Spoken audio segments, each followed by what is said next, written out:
this video real quick for you. Anybody out there that has a Subaru or Subaru Crosstrek specifically that plans on putting any aftermarket wheels and tires on it. We recently picked up a 2018 Subaru Crosstrek. It's a great vehicle.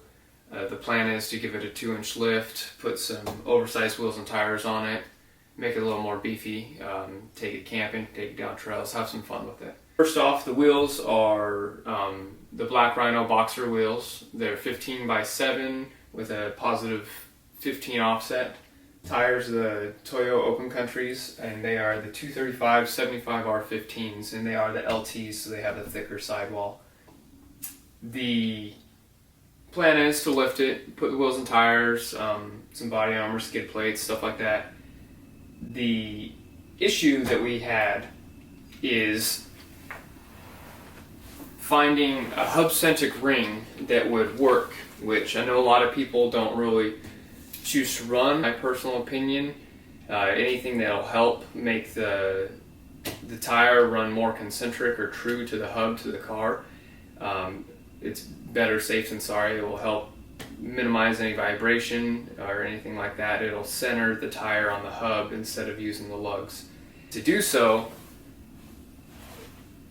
you have to purchase or make a hub-centric ring. This ring will be the size and the ID that is on the hub of your vehicle, and the OD, which is the size of the hub of your new wheel or tire, which is right here. So Black Rhino, their hub size is it 72.1 millimeters is the size of the hub on this wheel. So I needed a hub-centric ring that went from 56.1 millimeters, which is standard for the Subaru Crosstrek, and stepped it up to 72.1 millimeter.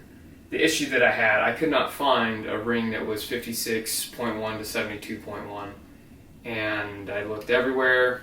Maybe there's one out there, I just couldn't find it.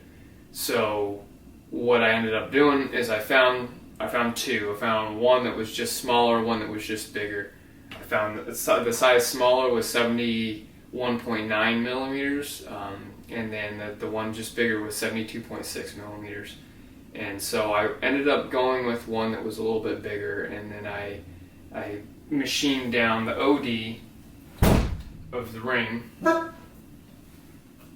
I machined down the OD of the ring so that it would fit and have a nice snug fit. I didn't want to get the one that was too small and have a little bit of slop and wiggle room, because that would kind of not make any sense of what I was trying to accomplish by minimizing vibration.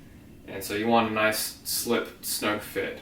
And so this is the guy I purchased. It's an aluminum hub-centric ring. Got it on Amazon for, I think they were 12, 13 bucks. They're not expensive. That's why I think it's a great purchase to do if you're doing aftermarket wheels, because it's not expensive and it can only help. So I'm really excited to get this lift, to get it lifted, the wheels and tires on, and the last piece of the puzzle that I was waiting on was this ring.